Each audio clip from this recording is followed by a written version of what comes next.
let's go over how you do the Tunisian rib stitch. The stitch looks even cooler if you do it with two colors and you use a contrasting color with the return pass, but I am just going to go over the basic stitch without the contrasting return pass.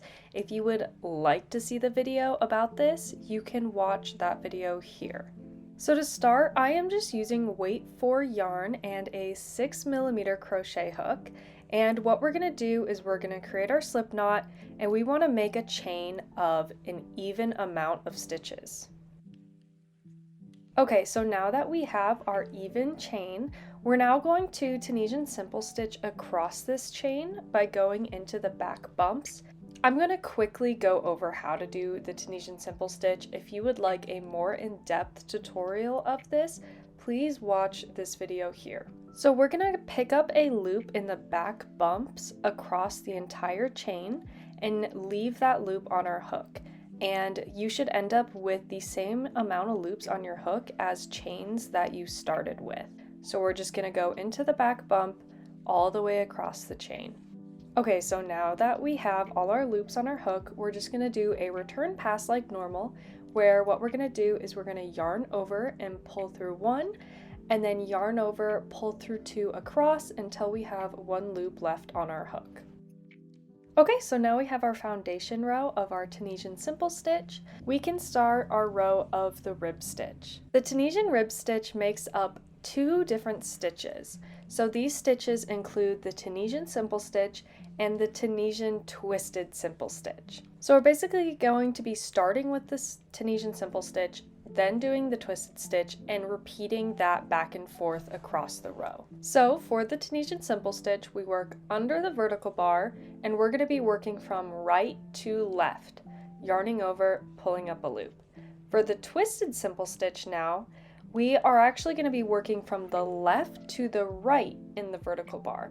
So instead of going into the stitch like a normal Tunisian simple stitch, we're going to go from the other side and complete a simple stitch like normal. So going from left to right rather than right to left. So we're going to insert our hook going from left to right into that vertical bar, and then we're going to yarn over and pull it through just like a normal Tunisian simple stitch. And you can see our little V has been created. And now we're just going to repeat those same exact steps down the row. We're going to Tunisian simple stitch, then Tunisian twisted simple stitch, where we're working that stitch from left to right rather than right to left like a normal Tunisian simple stitch. And we can see that our second little V has been created. So now we're just going to repeat those steps all the way down the row. Once you get to the very end, we're just going to work the last Tunisian stitch like normal, where we'll go into it and make sure we have the 2 loops at the end, and then yarn over, pull up a loop. And there you go. So you should have the same amount of loops on your hook as you started your chain with. And then we're just going to return pass like normal. So yarning over, pull through 1, and then yarn over, pull through 2 across until 1 loop is left on our hook.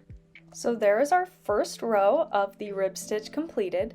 So now we just repeat those same exact steps. So we're going to Tunisian simple stitch, then twisted Tunisian simple stitch, where it's kind of hard to get in there. So make sure when you pull up your loops that you're keeping it fairly loose so it's easy to get into that vertical bar going from left to right for your twisted stitch.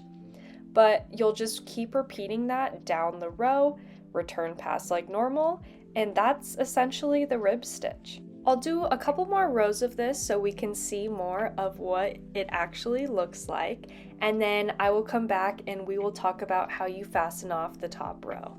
Okay, so here are more completed rows. We can really see our ribs working down. If you use a contrasting color, it shows a lot better, but this is just the basic stitch with 1 color. So now let's talk about how you fasten off the top. So basically we're going to be working the same exact stitch we have, but instead of leaving the loop on our hook, we're going to slip stitch instead. So we're going to Tunisian simple stitch, but instead of leaving the loop on our hook, we're just going to slip stitch to fasten off. And then we'll do a twisted simple stitch, and instead of leaving the loop on our hook, we will then slip stitch. And you're just going to do that all the way down the row until the last Tunisian simple stitch. Once you get to the last Tunisian simple stitch, you'll just go into it like normal, like a normal simple stitch, but then slip stitch off. And there you go, that is how you fasten off the top row, and it just looks a lot cleaner and completed. And that's basically the Tunisian rib stitch. If you like this video, please give it a big thumbs up and comment down below if there are any other Tunisian tutorials that you would like me to cover. And if you are not subscribed yet, I would love it if you hit that subscribe button so you can catch more video tutorials from me. Thank you so much for watching!